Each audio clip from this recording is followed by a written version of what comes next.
Do it with me. I know you want to. Deep breath in. Out.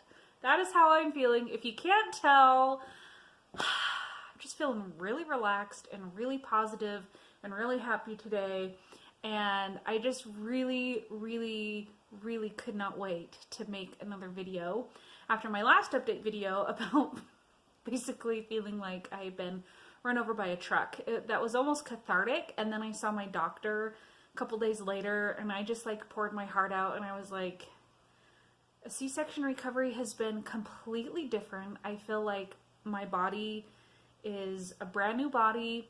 I don't recognize it in the mirror. I don't recognize how it feels, and it's a totally different recovery. And we just had a really good heart-to-heart, and he sympathized with me, and he reassured me that yes, a C-section recovery is like so much different than a vaginal birth delivery. And he's like, I mean, even 8 weeks out, you're just barely going to start to feel back to yourself, whereas when you have a vaginal delivery, it's usually only about 2 weeks before you start feeling like normal again.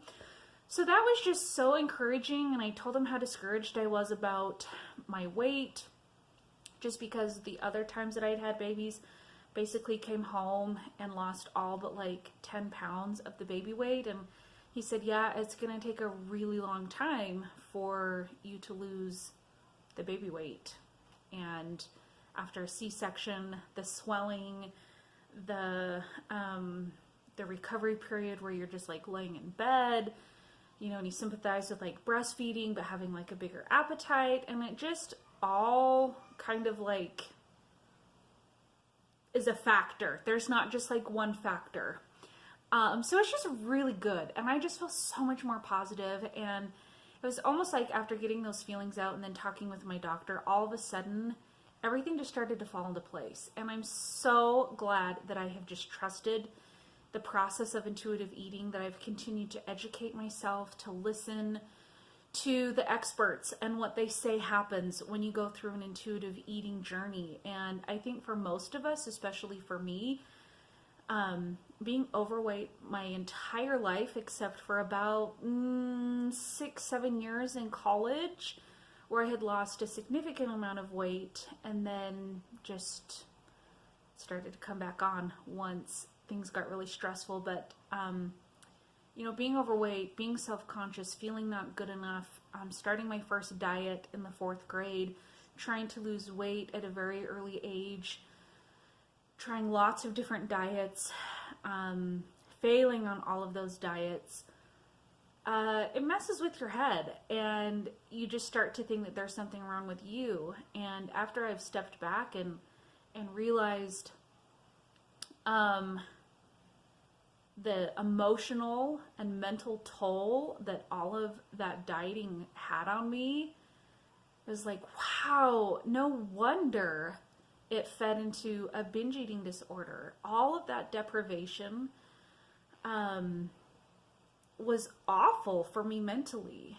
You know, I've gone through the 12-step recovery program. I believe in a 12-step recovery program when you have a food addiction that was as bad as mine was, kind of in the worst times. And it was really helpful to stop and reflect about you know, why I eat, but really it turned into a reflection of that I never had unconditional love for myself, that I am a survivor of abuse, and recovering from that type of trauma takes a long time, and just stuffing all of those feelings down with food just became a lifelong habit. And it's not just that I don't have self-control. It really has come down to more a discovery of how much I didn't love myself. And I just believed a lot of lies that happen within the medical community, the wellness community, the dieting community, and I just really believed that if I was perfect enough at any diet, that I would achieve a particular body weight. And I don't know, I don't remember if I shared this in a video, but I was reading back through a blog post where I had met with a fertility doctor and she had reviewed my hormones. I was going to a lot of doctors at a particular time when I had just been diagnosed with Hashimoto's. I had gained quite a bit of weight and I felt like I could not lose the weight no matter what I did. My A1C was down to like a 4, which is really low for A1C. That is your blood sugar, basically where your blood sugar's been at for 3 months. And so, you know, health-wise, yeah, I was a perfect example of health at every size. Healthy, young, healthy. I probably weighed about 210 pounds, and the fertility doctor looked at all of my hormones, looked at my history. You know, I mean, she's like the kind of doctor that does like IVF for couples. And she just said, you're probably not ever going to weigh less than 200 pounds. And I remember being so angry at her and thinking like, what do you know? I weighed 150 at one point. I stayed in the 160s for like 5 years, and I was just like bound and determined to get back to that weight. But you know, I mean, she might be right. My happy place may just be around 200 pounds. I don't know. I'm not saying that it's impossible for me to get down there, but if I don't, and I'm healthy and I'm strong and I'm able to do the things physically that I want to do, and I have a healthy diet full of nourishing foods, and my blood levels are great, why not just stay there and be happy? I don't know. It's just something that I never thought of. And it's just interesting where I was back then, where I was like, over my dead body, will I ever settle to be more than 200 pounds? Like, I'll show you. Anyway, I know that this is getting kind of rambly, but I'm feeling so much more positive. I feel like I finally kind of found that sweet spot between having a big appetite with nursing and not wanting to overeat and gain weight. Like, I don't really feel like I need to be eating so much that I'm gaining weight. And once I kind of found that sweet spot, I started to see that the scale was moving down, and now I'm weighing myself less frequently. And I just feel like, yeah, I'm so glad that I've trusted this process.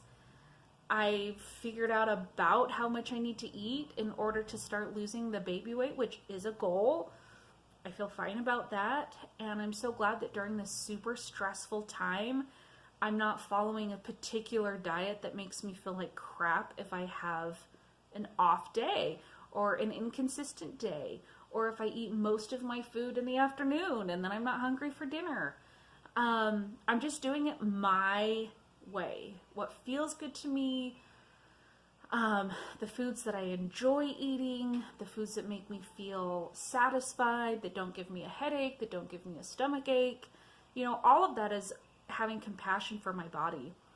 I probably have a lot more to say, but I can hear my newborn crying. I thought she was asleep for her nap. Looks like she needs mom, so I'm gonna leave it here, but I'm just really excited for the future, so hopefully you'll stick with me as I continue on this journey and I figure things out, and I'm just really optimistic about the future, and I feel like, yes, I'm not going to be an intuitive eating failure who ends up gaining hundreds of pounds.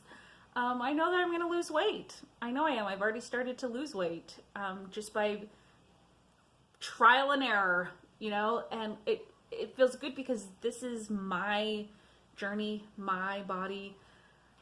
I don't really need to follow somebody else's plan because it's their plan, not my plan.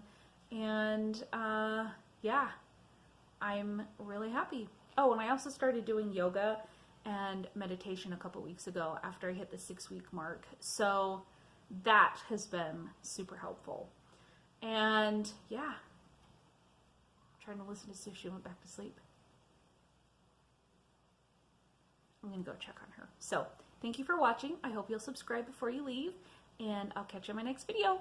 Bye.